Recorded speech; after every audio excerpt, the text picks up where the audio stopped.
بسم اللہ الرحمن الرحیم۔ میرے عزیز بزرگ و بھائیوں، ایک بڑی اہم بات ہے کہ بزرگوں کے واسطے نظر و نیاز کرنے میں نیت کا کیا فساد ہوتا ہے۔ اس کے اندر بڑا ایک پیچیدہ اور اہم مسئلہ بھی ہے اور غور و فکر کرنے کی ضرورت بھی ہے۔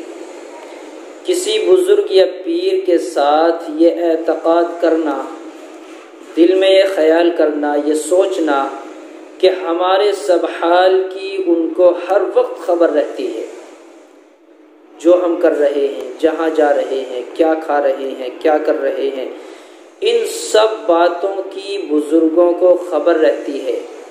یہ ہمارا عقیدہ ہے۔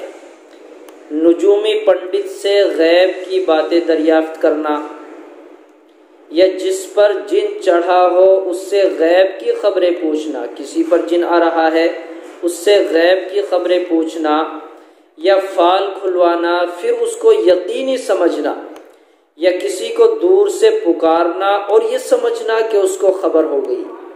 کوئی دوسرے ملک میں ہے، ہم نے آواز لگائی اور پھر دل میں خیال آیا کہ ہاں اس کو میری آواز پہنچ گئی، یہ عقیدہ رکھنا یا یہ سب شرک فی العلم ہے، جانتے ہوئے پھر بھی شرک کر رہے ہیں، شرک فی العلم ہے۔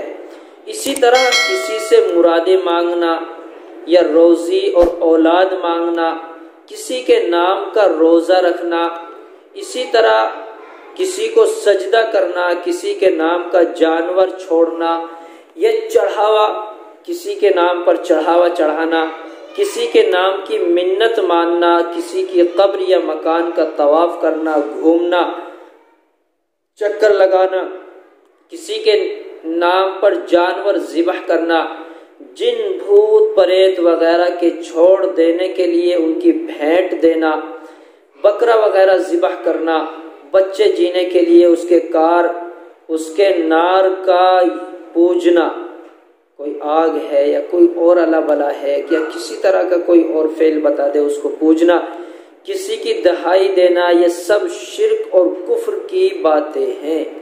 ان ساری باتوں سے بچنا چاہیے۔ یہ انسان کی نیت کا فساد ہے اور ایمان کا خطرہ ہے، ایمان کے سلب ہو جانے کا بھی خطرہ ہے، ایمان سے خارج ہونے کا بھی خطرہ ہے۔ ان سب باتوں سے بچنا چاہیے۔ اللہ مجھے بھی، آپ کو بھی، سبھی حضرات کو شرک خفی، شرک جلی، شرک فی العلم، عقیدے کی ہر فساد باتوں سے محفوظ رکھے۔ آمین یا رب العالمین۔